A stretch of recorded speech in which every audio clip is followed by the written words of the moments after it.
profesora, buenos días compañeros. El día de hoy vamos a estar tocando tres diferentes ejemplos de tres casos diferentes sobre sucesiones, contratos y obligaciones. Vamos a empezar con sucesiones. Bien, en cuanto a sucesiones tenemos que conocer primero el concepto general de todo lo que serían sucesiones. Este es el hecho jurídico por el cual ciertas obligaciones y ciertos derechos son traspasados a otras personas. Esto suele suceder cuando el titular de estos bienes, de estos derechos y obligaciones, fallece, dentro de los cuales tenemos diferentes clases de sucesiones. Ahora estamos necesitando la legal o la intestada, que esta es cuando el titular de estos bienes, de estas obligaciones y derechos no deja de manera escrita su voluntad, o esta ha sido denegada o es nula, entra a proceder este tipo de sucesión. Como se está hablando de un caso de sucesiones, tenemos que tener en cuenta qué artículo respalda lo que estamos mencionando. En este caso, ese artículo es el 660, que habla acerca de la transmisión sucesoria de pleno derecho, que dice, y cito, desde el momento que la muerte de una persona, los bienes, derechos y obligaciones que constituyen la herencia se transmiten a sus sucesores. En cuanto al ejemplo que vamos a tocar, este es un ejemplo de derecho de representación en la sucesión intestada. El ejemplo dice lo siguiente: Juan, un hombre de la tercera edad, fallece por causas naturales, por lo que la herencia corresponde de manera directa a sus dos hijos, Luis y Roberto. Siendo así que Juan tiene como hijo fallecido a Roberto desde ya hace un tiempo y se desconocen las causas de su muerte. Se debe saber también que Roberto tenía dos hijos, que en este caso son Marta y Pedro, siendo Pedro aún menor de edad, por lo que parte de su herencia correspondería a que la llevara un representante. Encontramos aquí dos artículos que respaldan el caso. En este caso empieza con el artículo 724 de nuestro Código Civil, que habla acerca de los herederos forzosos. Y este señala, son herederos forzosos los hijos y los demás descendientes, los padres y los demás ascendientes, y el cónyuge.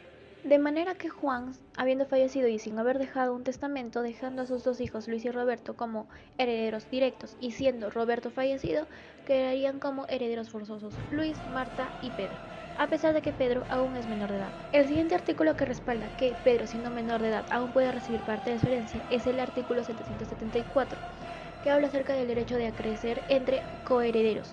Si varios herederos son instituidos en la totalidad de los bienes y determinación de partes o en partes iguales y alguno de ellos no quiere, no puede recibir la suya, esta acrece las de los demás, salvo el derecho de representación. Y como ya mencioné, sabiendo que Pedro es aún menor de edad, su herencia pasa a la de un representante hasta que éste cumpla la mayoría de edad. Hablaremos un poco del origen de las obligaciones. En esto basa la ley Poetalia Papiria.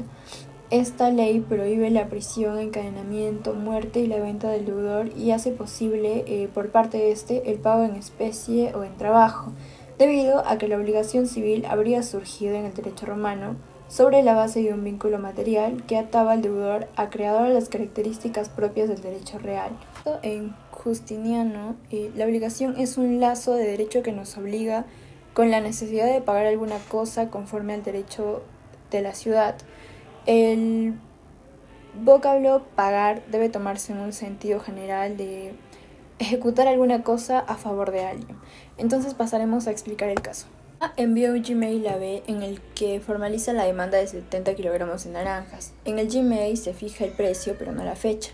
Pasados unos días, A vuelve a enviar otro Gmail en el que especifica la fecha en la que necesita las naranjas, que es el día viernes.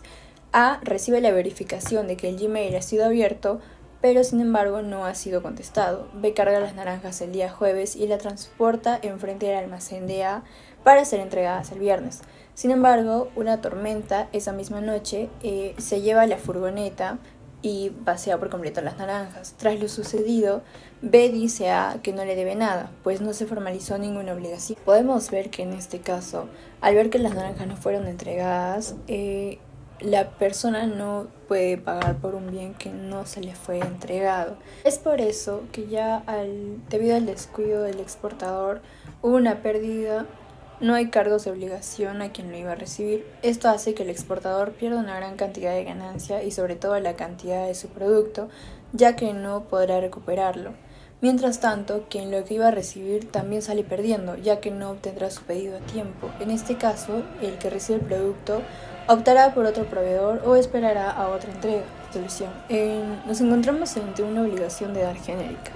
El primer problema es determinar si existe obligación, pues hay una duda de si existió consentimiento al perfeccionamiento de la obligación. En los hechos escritos, los podemos encuadrar no puede ignorar el Gmail, determinada la falta de la buena fe, por lo que el contrato se presume celebrado. B no tiene razón al decirle a A que no se formalizó la obligación. En cuanto a la pérdida de la prestación, por un lado, se presume la culpa del deudor en la pérdida del objeto, ya que estaba en el poder del mismo. Sin embargo, nos dice que se extingue la obligación si se perdiese sin culpa del deudor, por lo que éste deberá demostrar que la pérdida fue fortuita, frente a la posible imprudencia de dejar la furgoneta en ese lugar. Al tratarse de una cosa genérica, se puede pedir el cumplimiento de la obligación a expensas del deudor. Y como tercer y último tema, yo desarrollaré el tema de los contratos. Bueno, ¿qué es un contrato? Según su significado jurídico, este es un acuerdo. Y este se da por voluntades por el que se exige el cumplimiento de una cosa determinada. Se trata de un acto privado entre dos o más partes, destinado a crear obligaciones y generar derechos. En esta ocasión nosotros elegimos un caso de contrato de compraventa. Compraventa con reserva de dominio. Es una transferencia de dominio que queda sujeta a una condición suspensiva, que esta puede consistir en el pago del precio de cualquier otra mientras sea ilícita.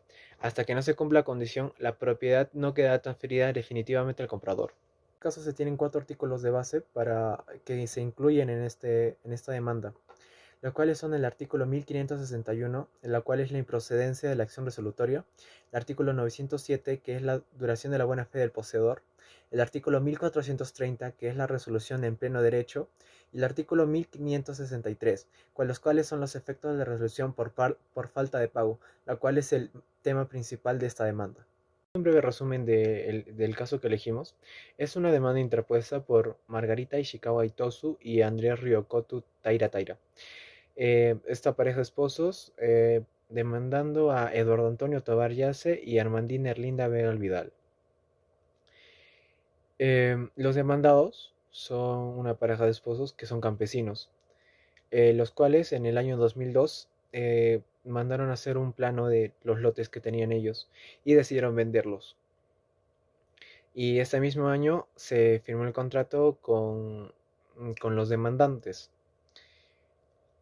Y acordando que se tenía que pagar un monto mensual y un pago inicial para separar esta parcela. Y bueno, en una de las cláusulas del contrato que se había firmado entre estas dos partes, mencionaba que acerca del pago mensual, si no se daba en uno de los meses, ya que debería ser continuo, el contrato se daba por finalizado y los compradores perdían el derecho a la separación de esta parcela. Y este es el tema de lo que gira alrededor del caso. Sabemos que el contrato es un tipo de acuerdo especial entre personas de cualquier tipo, pero claro está que en los contratos, para tener un cumplimiento al 100%, tiene que estar sustentado por una ley. O sea, que tiene que existir una ley que respalde lo que está escrito en este. Ya que si no es así, el contrato no tendría validez alguna. Cada apelación, cada parte, la parte demandada y la parte demandante, tenía razón en partes, pero principalmente los demandantes, ya que los vendedores hicieron una construcción de la propiedad en venta y fue de mala fe, ya que se realizó cuando fue la causal de resolución de contrato. Lamentablemente ganaron los demandados, ya que la Corte Superior de Justicia dijo que la construcción realizada en dicha propiedad fue de buena fe.